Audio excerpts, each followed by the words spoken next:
안녕하세요. 반갑습니다. 주식강의 여러분들에게 이정열입니다. 자, 두산 피어셀 오늘 주가가 좀 하락하는 모습을 보였습니다. 일단 오늘 시장 자체가 조금 금리에 대한 FOMC 소비자 물가 지수가 엄청나게 올랐습니다. 물가를 잡기 위해서 지금 좀 이거 복잡한데 설명을 드리려면 간단하게 짚고 넘어갈게요. 일단 물가가 올라가죠. 물가가 올라가는 요인들이 인플레이션 때문이잖아요. 물가가 상승을 한다. 이게 인플레이션인데, 인플레이션이 화폐 가치가 떨어지기 때문이에요. 원자재 가격들이 상승을 하는. 그러니까 이게 실물이고 뭐 부동산이라든가 뭐 원자재 철이라든가 뭐 그런 에너지 이런 것들 있잖아요. 약간 이런 쪽으로 화폐가 시장에서 인플레이션 뭐 부양책 시장에 돈을 좀 많이 풀면서 화폐가 너무 흔하게 되니까 이거 화폐도 희소해야 가치가 올라가는 거잖아요. 그러니까 달러가 지금 엄청나게 올라가고 있는 상황들이긴 한데 뭐 일단은 달러가 약달러 흐름들을 보여주기도 했었으니까 지금 이제 금리 상승을 반영하면서 달러가 올라가고 있는 것들이고 화폐 가치가 하락하니까 반대급부로 원자재 가격들이 상승을 하게 됩니다. 그래서 부동산도 많이 올랐었죠. 실물 자산이 대체적으로 실물 안전자산이라 하면 그리고 안전자산 쪽에서 뭐 채권 금리가 올라가면 채권 이자가 높아지니까 뭐 일단 이런 상황들인데 화폐 가치가 떨어지면서 원자재가 올라가고 뭐 금 가격이 올라가고 뭐 이런 때 되면 원자재 그 달러도 이제 강달러를 보여주고 있죠. 우리나라가 수입을 좀 의존을 하고 원자재 같은 거를 수입을 좀 많이 의존하고 있는 상황들이다 보니까 보통 이제 기업들이 실적 발표를 할 때가 되니까 실적 발표를 다 보니까 매출은 증가됐어요. 실적을 보니까 매출은 증가됐단 말이죠. 근데 영업이익은 매출이 증가된 것 대비해서 뭐 일정합니다. 증가되진 않았어요. 왜냐면 영업이익률이 떨어졌습니다. 매출이 천억을 하면 여기서 보통 500억 영업이익률이 50%죠. 근데 1200억으로 올랐단 말이죠. 올랐는데 이게 뭐 600억까지는 좀 올라줘야 되는데 500억 그대로예요. 보통 보면은 영업이익률이 많이 줄었다. 많이 줄었다. 이거 요인들을 보니까 영업이익률이 줄었던 거 보니까 원자재 가격들이 너무 올라서 특히 자동차, 선박 이런 쪽들. 근데 철강 기업들을 보니까 영업이익률이 많이 올랐어요. 많이 올랐어요. 왜? 철강의 원자재 가격들이 상승을 해서. 얘네들 같은 경우에는 원자재를 가지고 와가지고 원자재를 써가지고 제품을 생산해서 판매를 하는 기업이잖아요. 원자재 부담들이 높아져가지고 영업이익률이 떨어졌더라. 그래서 물가를 잡기 위해서 이 인플레이션을 해결을 하기 위해서는 필수적인 게 있죠. 물가를 지금까지 역사적으로 봤을 때 패드가 금리를 인상을 시켜야 물가는 잡히더라. 그게 3월이라는 거죠. 근데 소비자 물가 지수, 이 물가에 대한 지수가 엄청나게 상승을 했으니까, 야, 패드가 이제 금리를 인상시킬 수밖에 없겠다. 그게 3월에 인상시킬 수밖에 없겠다라는 부분들. 근데 인상시키고 나면은 금리가 얼마나 올라가도 사실은 상관이 없어요. 왜냐, 원자재 가격이 안정이 되면은 시장이 경기가 안 좋아질 거야. 뭐 코로나 이전에는 안 그랬습니까? 코로나 이전에는 안 그랬어요. 매출이 증가가 되는데 영업이익률이 줄었어요. 우리가 매출을 얼마 뭐 천억을 해가지고 500억을 팔았냐, 1200억 팔아서 400억을 벌었다. 실질적인 이익이. 그럼 많이 팔아봐야 뭐가 낫겠습니까? 차라리 천억은 팔고 500원 남기는 게 훨씬 낫죠. 영업이익률이 높인 게 훨씬 나아요. 훨씬 나아요. 근데 원자재가 이거를 막고 있죠. 원자재 가격 상승이. 그럼 물가가 상승을 하면은 원자재 가격이 안정이 될 거 아닙니까? 그렇게 되면은 영업이익률도 다시 돌아온다. 그럼 이제 이게 3월 이후의 움직임들이 되겠죠.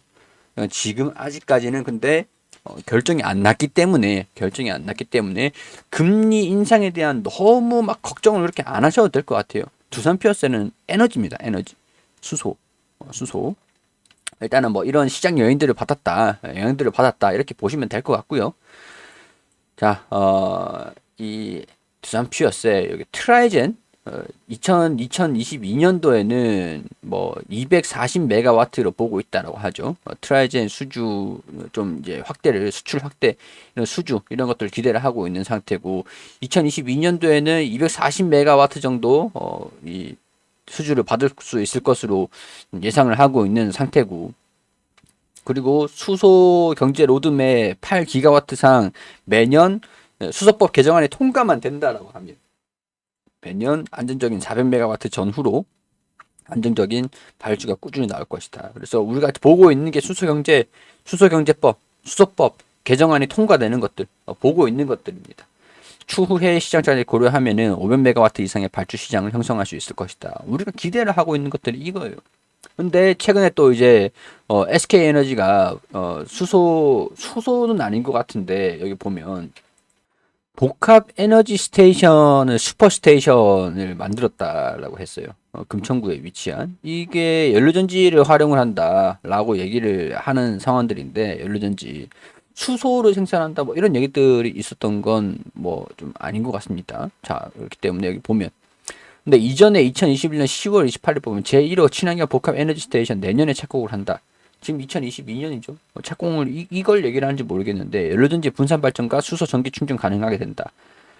여기 보면 SK가 두산과 수소산업 활성화와 친환경 에너지 전환을 위해 공동으로 협력하기로 했다. SK 이노베이션 석유 자회사인 SK 에너지는 두산 피어셀과 함께 각자 보유한 연료전지 사업 역량 및 수소 정제 기술 인프라를 활용해 수소 충전형 연료전지 활용을 위한 공동 기술 개발 사업함에 나서고 있다.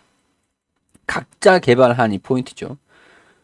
여기 뭐 두산 SK 블룸 에너지도 있습니다. SK 블룸 에너지도 SK 수소 연료전지를 생산을 해요.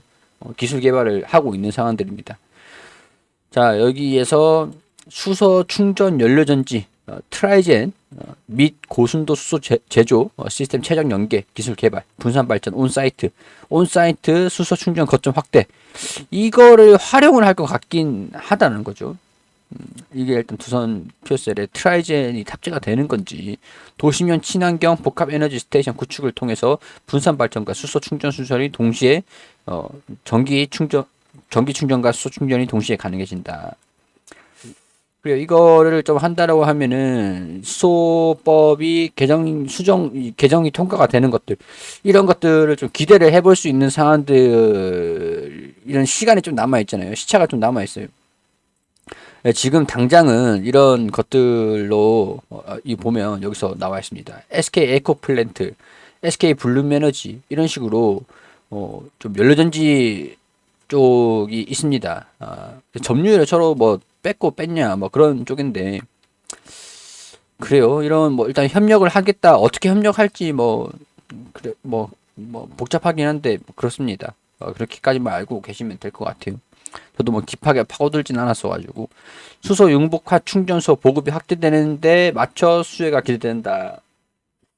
SK에너지가 운영 중인 SK 주유소를 수소 융복화 충전소로 전환하는 데 필요한 트라이젠 연료전지를 일단은 두산 퓨어셀이 공급한다라고 했기 때문에, 여기에서 두산 퓨어셀이 공급하는 게 늘어난다라고 하면은 그만큼 수주가 늘어날 수도 있다라는 부분들이 될 수가 있겠죠. 트라이젠에 대한 부분들, 그러니까 수소 개정법이 통과가 되지 않아도 수주에 대한 부분들이 이렇게 목표 수주는 240메가와트 정도까지는 달성을 할 수도 있지 않을까. 조금 못 미치는 상황들이 발생이 된다라고 해도 저 에너지 스테이션이 좀 늘어난다라고 하면은 두산 퓨어셀 입장에서도 좀 긍정적이긴 할 것 같다라는 게 포인트이긴 합니다. 그리고 개정법이 통과가 된다라고 하면은 더 큰 성장을 본격적으로 보여줄 것이다 라고 볼 수가 있는 상태인 거죠. 일단은 이번 2022년 올해는 475억 정도, 영업 단기 순이익이 348억 정도 전망을 하고 있는 상황들이기 때문에, 이제 이게 가장 낮은 실적이었다. 뭐 인허가 문제 때문에 그렇잖아요. 뭐 90억 났는데 나쁘진 않은 상황들이, 단기 순이익이 좀 줄어들었지만은 단기 순이익이 흑자로 돌아서고 안정적으로 실적이 나오기 시작을 했다라는 것들이죠. 자, 뭐 이런 것들 참고로 하셔가지고 좀 뭐 변수들은 계속 존재를 하겠지만 두산 퓨어셀 대응을 꾸준히 좀 잡아가시는, 3월 전 뭐 금리 인상 이런 것들을 좀 피해서 좀 대응을 잡아가자고요. 좀 돌파를 강하게 해주지 못해서 좀 아쉬운 상황들인데, 뭐 일단은 변수들, 우려감들 그런 것들이 많이 좀 지나가긴 했습니다. 지나가긴 했으니까 이제 개선되는 시점들이 어느 정도냐, 시장에 대한 부분들을 좀 가늠을 해보면서 같이 대응을 순차적으로 좀 잡아가면 될 것 같습니다.